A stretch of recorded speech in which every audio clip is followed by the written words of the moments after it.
Just as important as installation, your cut can make or break your final look. Right now, I'm going to show you a couple of tips on how to cut, blend, and frame to give you a seamless blend with your extensions. To begin our cut, I always ask my guests to stand up. That way I can see where the extensions and where the hair is going to lay on our body, and I can determine where I need to cut to make sure I'm executing the look that she's going for. Next, I like to cut on dry hair as well. Extensions don't grow away from the scalp the same way your natural hair does, so in turn, it won't cut the same when it's wet. I like this to be a visual cut, and I like to see where the hair is going to lay, and that's why I always like to cut on dry hair. Whether you use thinning shears, a razor, or scissors, an important part of cutting is to make sure that you are always adding additional texture. Extensions do not cut the same way as natural hair, so it's important to constantly add that additional texture. Razors will give you that kind of texture that you're looking for with each stroke, whereas when you're working with shears, you're going to want to use a little bit of point cutting and slide cutting as well. Now that we've covered a couple of the basics, I'm going to roll into a very universal cut that you can use to blend any extensions. Okay? I'm going to begin by framing around her face. The reason why I like to start with framing is because generally speaking, your guests like to leave their extensions as long as possible.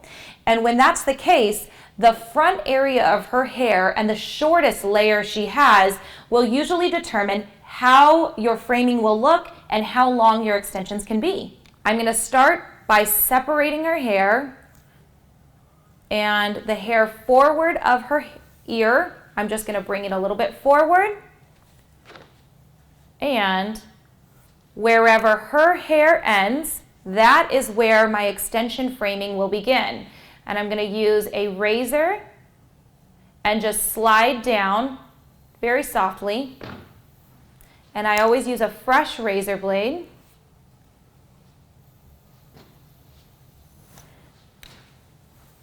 And even though I go over it a couple of times, I always try to stay very conservative with my cut. Because if I take it away, I can't put it back on. And you can see how nice that framing is starting to come into play and how much more natural these extensions are when they're blending with her own hair.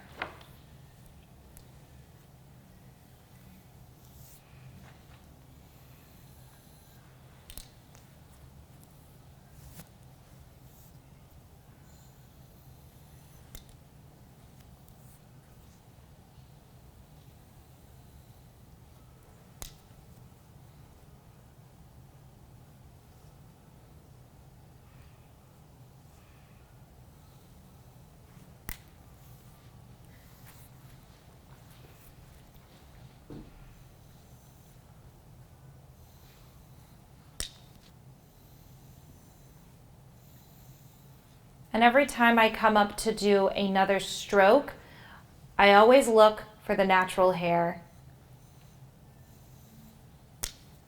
as my guide. I'm going to have her turn around, and I'm going to bring the hair from the front to the back, and this is when we will determine what the shape of her hair will be. It can be more of an exaggerated V, it can be a U shape, it can be straight across. It's just whatever her preference is and how she would like her final look to be. I also like to swing my cape around so I have a clean palette to work on. There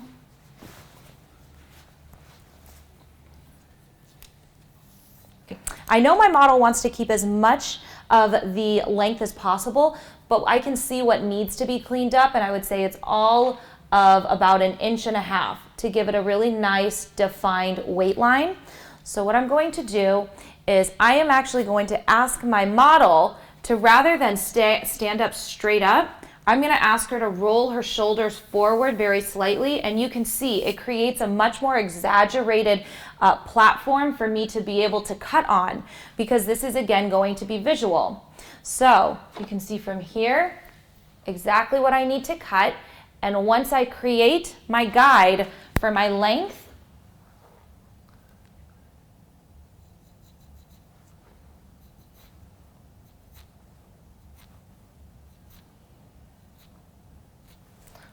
which is about here, I'm going to use my guide that I just created for my length in the back and my framing in my front as my additional guide. And all I have to do is match my guides together to create the shape that I want.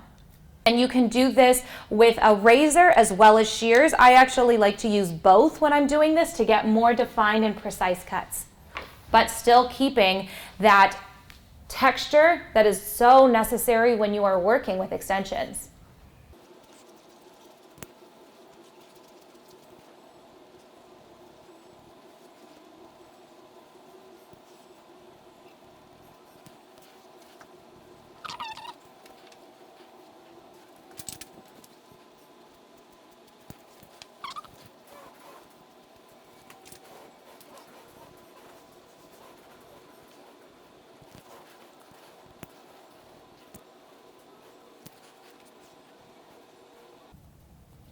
Okay. Once you've created your shaping, you can ask your guest to stand up straight again, and you'll see it all flows back. At this point, you can see I've created a nice defined weight line and shape, and now we can move on to our layering. With the way that you've done your installation for a full head, it's already built into long layering. However, if you're looking for more defined layering, this is the time that you would do that cut. A softer, more blended layering, you will want to pick up vertical sections, just like we do with our natural hair. However, with extensions, you do not want to lift or elevate above 45 degrees. I always stay below 45 degrees, again, because it's a visual cut. We want to see where the hair will lay and see what kind of movement that creates. Right now, we're working on a very blank canvas with Roma, and it's all basically one length. If you are looking to create more defined layers, as opposed to picking up your vertical sections, you are going to pick up horizontal sections, using each row of your extensions as your guide. Rather than starting at the bottom and taking away from your heavier weight line that you need to make it look like your hair is this new extended length, you will want to start your layers at the top, moving your way down towards the nape area. When I lift this up, you will notice that I'm not taking away from the sides. I'm leaving this area because I've already established my framing. What I want to create is additional layering in the back. So it's only going to be from this back area right here. I'm going to bring this hair down lower than 45 degrees. Okay, I'm going to bring this hair down lower than 45 degrees. And I'm just going to begin. And wherever her hair ends, usually about 2 inches past her natural ends from her top area and her crown, is where I like my layering to begin, and my first layer in my extensions to start. With my razor, you can see I'm using longer strokes, so I have more control over how much hair I'm taking off. Slow and steady.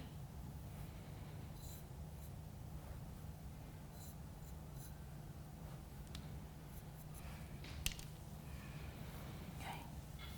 That's my first layer. And now, once I've dropped down my first layer, I'm going to move her hair, and you can see what I've established. It's time for my next layer. My next layer is going to be my next row just underneath the row I cut. I'm going to use my previous layer as my guide, and my next layer is going to begin about 2 inches lower than where that layer ended.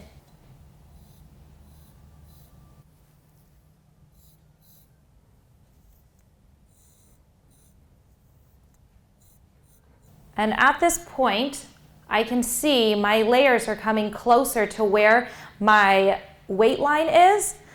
And this is when I can begin to texture and blend with vertical sections. I'm gonna have you turn just very slightly. Perfect.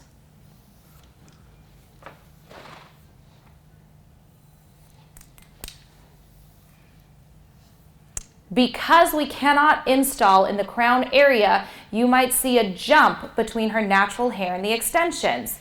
Even though you've layered, even though your blend is correct, the best thing to do to help blend this top area of her natural hair into the extensions, especially when you have a heavy shelf or a weight line. If you go in and point cut, you're going to start taking away length, which is what you need to blend into the extensions. If you razor on top, you're creating more texture, more layers, and more work for yourself. We need to take away from this dense weight line without removing length and really leaving everything intact on the top area. So what you're gonna do is you're gonna take your razor and you're gonna come in from underneath at mid-shaft, and you are going to very gently carve in and remove that excess density from her natural hair, which will allow the extensions to blend seamlessly into the natural hair. And you can use this technique anywhere on the head where you see there's additional density or bulk that you want to remove, but you want to leave the top area intact. And this same technique can be used in the front of the hair as well if you feel like you see a drop off or a shelf, as some people like to call it. I'll go in, cut in very slightly, and again, this is very minimal because if you cut too much, you will start to take away length. Finally, I'm going to have Roma turn around, part in the middle, bring it forward. Our final technique for cutting is going to be just polishing and refining. Now, when she pulls her hair forward, you might notice her natural hair and the extensions, because her natural hair is textured and the extensions are all one length. We need to add a little bit of texture to the interior, right in here, to give a natural illusion and a natural blend of extensions and natural. And once we've finished our cut, this is when we can go in, we can polish her off by flat ironing, using a smoothing brush, or even curling.